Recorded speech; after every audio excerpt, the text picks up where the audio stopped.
हर party के लिए क्या उनकी स्ट्रेंथ्स है, क्या उनकी कमजोरियां हैं और ऐसी कौन सी बातें हैं जिन पर वो किसी तरीके का नुकसान झेल सकते हैं? ये सब समीकरण जो इस वक्त आप वहां पर देख पा रहे हैं वो आप हमें एक एक करके समझाइए, क्योंकि ये जो गंभीर आरोप कुमार विश्वास ने अरविंद केजरीवाल पर लगाए हैं, क्या इसका एक बड़ा नुकसान पार्टी को झेलना पड़ सकता है या फिर उनके लिए बहुत आसानी से he can easily get away with this? आपको अगर मतलब क्या किस तरह की सिचुएशन वहां पे दिख रही है? देखिए, चूंकि हम आम आदमी पार्टी की बात कर रहे थे, बीच में आपका सवाल आ गया। यहां पर समझने वाली बात यह है कि पिछले चुनाव में और अब के चुनाव में आम आदमी पार्टी के लिए बदला क्या है। बदला यह है कि पिछले चुनाव में आम आदमी पार्टी के पास चेहरा नहीं था, अब की बार उनके पास भगवंत मान के रूप में एक चेहरा है। पिछली बार अरविंद केजरीवाल पंजाब को सही से समझ नहीं पाए थे और उनके दिमाग में गलतफहमी ये थी कि वो कहीं ना कहीं कट्टरवादी सिख संगठनों से जुड़ गए और जिनके ऊपर पंजाब में आतंक फैलाने का आरोप लगा था उन लोगों के पास अरविंद केजरीवाल पहुंच गए। और यही इन्हीं बातों को लेकर कुमार विश्वास ने निशाना साधा है अरविंद केजरीवाल के ऊपर। अब की बार अरविंद केजरीवाल ने पिछले चुनाव प्रचार से सबक लेते हुए हिंदू कार्ड खेल दिया है, क्योंकि अभी जो समीकरण आपने दिखाए थे जातिगत के बाद आपने धार्मिक समीकरण दिखाए थे।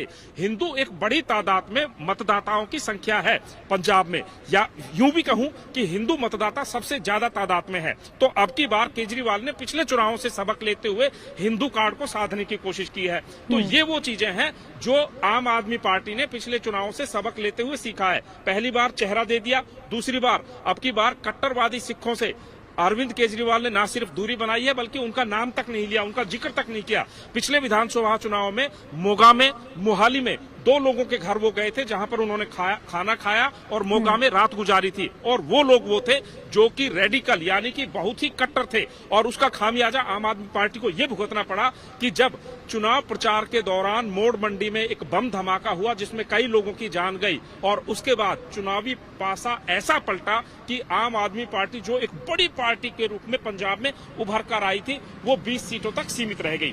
दूसरी बात, अब बात करते हैं दूसरी सबसे बड़ी पार्टी या फिर पहली सबसे बड़ी पार्टी। चूंकि सरकार जिसकी होती है उसे पहली पार्टी गिना जाएगा और उनके पास विधायकों की संख्या बात करें तो बहुत ज्यादा है, वो है कांग्रेस पार्टी। कांग्रेस पार्टी के वीक पॉइंट और स्ट्रेंथ अगर दोनों की बात करते हैं तो कांग्रेस पार्टी का स्ट्रेंथ फिलहाल चरणजीत सिंह चन्नी है। चरणजीत सिंह चन्नी एक दलित चेहरा है और चरणजीत सिंह चन्नी ने मात्र 111 दिनों में अपनी एक इमेज पंजाब के अंदर बनाई है। ये जो है ताकत है कांग्रेस पार्टी की जो फिलहाल नजर आ रही है। अब कमजोरी की बात करते हैं तो कमजोरी की बात यह है कि कांग्रेस पार्टी में कांग्रेस के नेता दूसरे दलों की बजाय पहले अपने आप से लड़ रहे हैं। नवजोत सिंह सिद्धू चरणजीत सिंह चन्नी पर निशाना साधते हैं, सांसद डिम्पा हो या राणा गुरजीत हो, किसी का भाई दूसरी पार्टी से चुनाव लड़ रहा है, किसी का बेटा दूसरी पार्टी से चुनाव लड़ रहा है। ऐसे में आप वोट मांगने जाएंगे तो क्या आप ये कहेंगे मेरे लिए कांग्रेस के लिए वोट दो, मेरे बेटे के लिए दूसरी पार्टी से वोट दो? तो ये जो है ये पॉइंट कहीं ना कहीं कांग्रेस के लिए सबसे कमजोर कड़ी साबित हो रहा है।